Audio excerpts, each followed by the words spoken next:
Welcome दोस्तों। इस video में बात करेंगे सोशल मीडिया की वायरल खबरें, इस वक्त की बड़ी खबर। और ये बड़ी खबर जुड़ी है कंगना रनावत से। उनके ट्विटर अकाउंट को सस्पेंड कर दिया गया है फाइनली। जो लोग भी दुआ कर रहे होंगे उनकी दुआ कबूल हुई होगी, लेकिन मैं ये बता दूं कि उनका ट्विटर अकाउंट सस्पेंड हुआ तो हुआ क्यों है, उसके पीछे की क्या बड़ी वजह है जिसकी वजह से उनके ट्विटर अकाउंट को सस्पेंड कर दिया गया है। सारी खबरें इस वीडियो में शेयर करेंगे। साथ ही साथ शेयर करेंगे कि बंगाल चुनाव के बाद टीएमसी की तरफ से, उनके कार्यकर्ताओं की तरफ से जिस तरीके से भारतीय जनता पार्टी के कार्यकर्ताओं के ऊपर हमले हो रहे हैं उसकी भी वीडियो और खबरें आ रही है, शेयर करेंगे। साथ ही साथ शेयर करेंगे खान सर, जी हां, पटना के खान सर की वीडियो जहां उन्होंने कंगना रनावत में टिप्पणी करी और वो भी इस वक्त वीडियो वायरल है, शेयर करेंगे आपके साथ। सबसे पहले शेयर करते हैं, पिछले 4 से 5 दिनों से कंगना रनावत कुछ ऐसे ट्वीट्स को लाइक कर रही हैं, कुछ ऐसे बयानबाजी कर रहे हैं जो काफी आपत्तिजनक है। सोनू सूद को क्रिटिसाइज करता है एक ट्वीट को उन्होंने लाइक कर दिया जो ये कह रहा था कि सोनू सूद इस महामारी का इस्तेमाल अपने मुनाफे फायदे के लिए कर रहे हैं, पैसा बना रहे हैं। वो इसको लाइक किया है कंगना रनावत ने। यही नहीं, बंगाल चुनाव के बाद जिस तरीके से आग बगूला हो गई थी कंगना रनावत और बंगाल को कश्मीर से मिला डाला था, इस पर भी आर्टिकल छपा था कि किस तरीके से कंगना रनावत ने बंगाल चुनाव के टीएमसी के जीतने के बाद बंगाल चुनाव को किस तरीके से बंगाल को कश्मीर से मिला दिया। तो साथ ही साथ शेयर करेंगे कि बंगाल की ममता बनर्जी पर भी टिप्पणी करी थी। कंगना रनावत के फिर बिगड़े बोल, ममता बनर्जी को बोली खून की प्यासी ताड़का।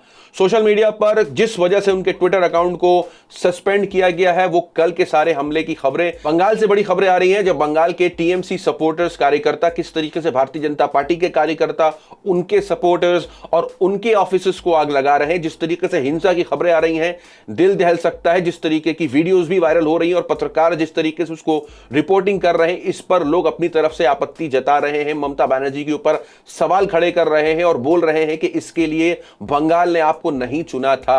लेकिन सोशल मीडिया पे इसके हवाले से जो चल रहा है, कंगना रनावत बढ़ चढ़ के बोल रही थी और उन्होंने एक ऐसी बात बोल दी जिससे दंगा और भड़क सकता है। शेयर करूंगा उनका एक ट्वीट जिसकी सारी जो वजह है, जिसकी वजह से उनके ट्विटर अकाउंट को सस्पेंड कर दिया गया है, वो ये ट्वीट है।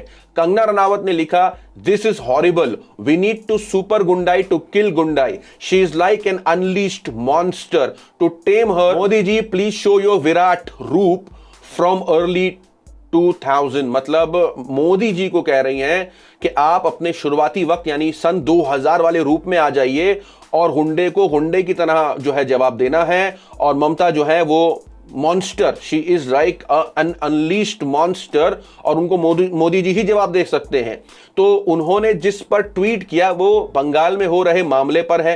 बंगाल में ऐसे ही मामले बिगड़े हुए हैं जहां टीएमसी पार्टी के समर्थक हैं, वो जिस तरीके से भारतीय जनता पार्टी के समर्थकों पर हमले कर रहे हैं, ऑफिसेज में आग लग रही है, इसके हवाले से पहले से ही चर्चा है। तो यहां कंगना रनावत और आग में घी का काम करती दिखाई दी और मोदी जी को जो उन्होंने कह दिया उस पर चर्चा शुरू हो गई, लोगों के इस पर रिएक्शन आने शुरू हो गए। आपके साथ शेयर करेंगे कि किस तरीके से लोगों ने इस ट्वीट पर रिएक्शन दिया और अभी उनके अकाउंट को जब सस्पेंड कर दिया गया है इस पर क्या रिएक्शन है। पहले उन बातों पर रिएक्शन जो विनोद कापड़ी ने दिया इन्हीं के ट्वीट पर। भारत के प्रधानमंत्री नरेंद्र मोदी, कंगना रनावत आपको सलाह दे रही है कि आप सुपर गुंडाई पर उतर जाओ। वो आपसे ये भी कह रही है कि शुरुआती सन 2000 की शुरुआती वक्त जैसे रूप में आ जाओ। तो वो कहना क्या चाहती हैं कि जो शुरुआती मामले हुए थे गुजरात में, सड़कों पर मुसलमानों को मारा गया था, तो क्या वो इसी बात की सलाह देती दिखाई दे रही हैं, कत्ले आम की सलाह करती हुई दिखाई दे रही हैं आपको। इस पर रिएक्शन दिया पत्रकार ने, तो स्वरा भास्कर ने भी लिखा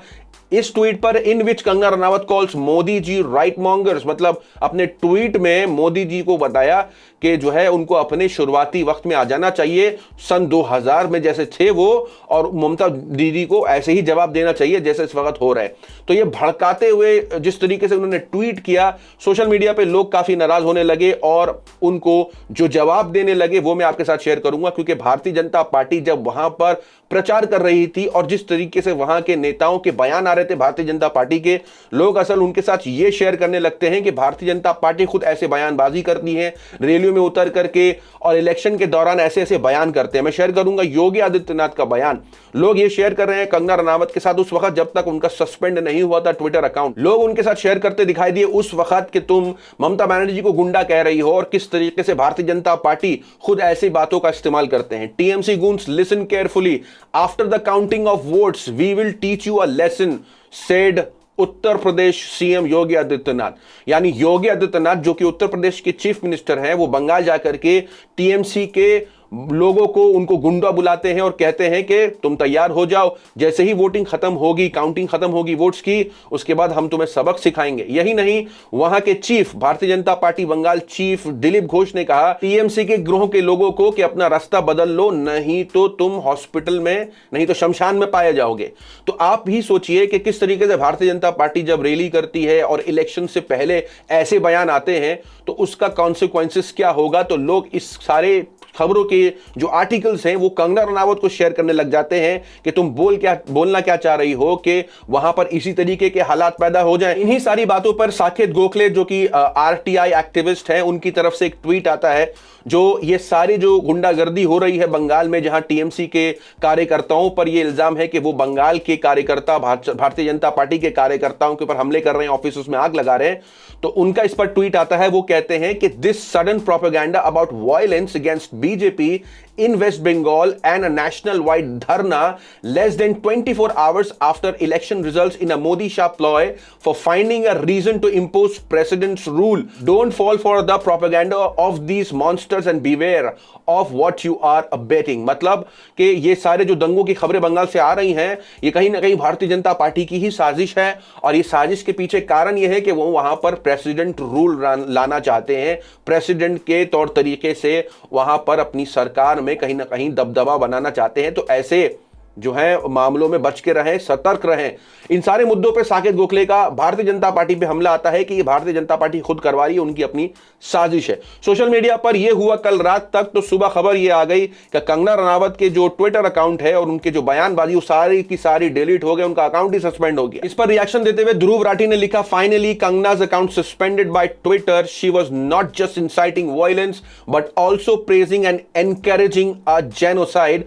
तो पत्रकार इस पर लिखते हैं, ये क्या हुआ, कैसे हुआ, क्यों हुआ, छोड़ो ये ना पूछो। रात के सारे हंगामे की अगर आपको अपडेट शॉर्ट में समझाने की कोशिश करें तो बंगाल में हो रहे इस वक्त टीएमसी कार्यकर्ताओं की तरफ से भारतीय जनता पार्टी के कार्यकर्ता और उनके ऑफिस में हमलों को लेकर के एक तरफ ये चल रहा है कि ये भारतीय जनता पार्टी की अपनी साजिश है, तो भारतीय जनता पार्टी ये चला रही है कि वहां पर बहुत ज्यादा जो है हिंदुओं पर हमले हो रहे हैं, भारतीय जनता पार्टी के कार्यकर्ताओं पर हमले हो रहे हैं। तो वहीं दूसरी तरफ लोग जवाब देते हुए ये कह रहे हैं कि आप खुद रैलियों में और इलेक्शन से पहले ऐसे बयानबाजी करते हैं, इसी का गुस्सा वहां के लोग निकालते हैं। जब नेता ऐसा बयान करेंगे तो उनके कार्यकर्ता किस भाषा का इस्तेमाल करेंगे, लोकेलिटी में, अपने आस पड़ोस में जहां वो काम करते हैं, वो किस तरीके की जो है एटीट्यूड रखेंगे, तो ऑब्वियसली जो सरकार आएगी उनको ये कॉन्सिक्वेंसेस बेयर करना पड़ेगा। लेकिन जो कुछ भी हो रहा है इस वक्त बंगाल में भारतीय जनता पार्टी के कार्यकर्ताओं के साथ हो या किसी भी कार्यकर्ता के साथ हो, ये गलत है, ये काफी आपत्तिजनक है। सोशल मीडिया पे सारी हंगामे की खबर को लेकर के एक तरफ चर्चा है, तो वहीं दूसरी तरफ पटना के खान सर की भी वीडियो वायरल हो जाती है, जहां वो कंगना रनावत के ऊपर जो टिप्पणी करते हैं, एक झलक इस वीडियो में डालें। उल्टा सीधा स्टेटमेंट देती हैं, इनको खतरा अपने स्टेटमेंट की वजह से उल्टा सीधा कुछ भी बोल देती हैं कि बंगाल में ममता बनर्जी जीत गई, अब बंगाल चौपट हो जाएगा, कश्मीर हो जाएगा, ये हो जाएगा। भाई साहब 10 साल से वही शासन कर रही थी, 5 साल में और कुछ ना होने वाला है। इलेक्शन वगैरह को गोली मारना चाहिए। हाँ, ये बात अलग है कि ममता बनर्जी अगर हार जाती तो बंगाल अमेरिका हो जाता, नासा का हेड ऑफिस बंगाल में आ जाता, यूएनओ का ऑफिस बंगाल में चला आता, भारत को सुरक्षा परिषद में अस्थायी सदस्य मिल जाता, इसरो का लॉन्चिंग स्टेशन कलकत्ता में स्थापित हो जाता, शायद भारत की राजधानी वापस कलकत्ता शिफ्ट कर दी जाती। अगर ममता बनर्जी हारती तो बंगाल वालों तुम लोगों ने हरवा दिया, हम मेरी दीदी की बात माने रहते तो आज बंगाल अमेरिका हो जाता। जैसे कि आपने देखा किस तरीके से कंगना रनावत पिछले 4 से 5 दिनों से जिस तरीके से ट्वीट्स को लाइक और बंगाल पर सवाल खड़े कर रही हैं, ममता बनर्जी को जिस तरीके से वो बुला रही हैं, आपत्तिजनक लफ्जों का इस्तेमाल कर रही हैं, साथ ही साथ मोदी जी को उकसा रही हैं। वो कह रही हैं कि जैसे आप 2000 से पहले थे, सन 2000 में थे, वैसे ही हो जाइए, अपने रूप में आ जाइए। वो ऐसा कहकर क्या करना चाहती थी, लेकिन अभी तो उनकी ट्विटर अकाउंट बंद हो गया है, तो मुमकिन है अभी कोई ऐसे ट्वीट नहीं आने वाले। लेकिन इसको लेकर सोशल मीडिया पे काफी चर्चा है। आपकी अपनी क्या राय है, कमेंट पर जरूर बताएं। मिलते हैं आपसे अगली वीडियो में, तब तक के लिए अपना ख्याल रखें।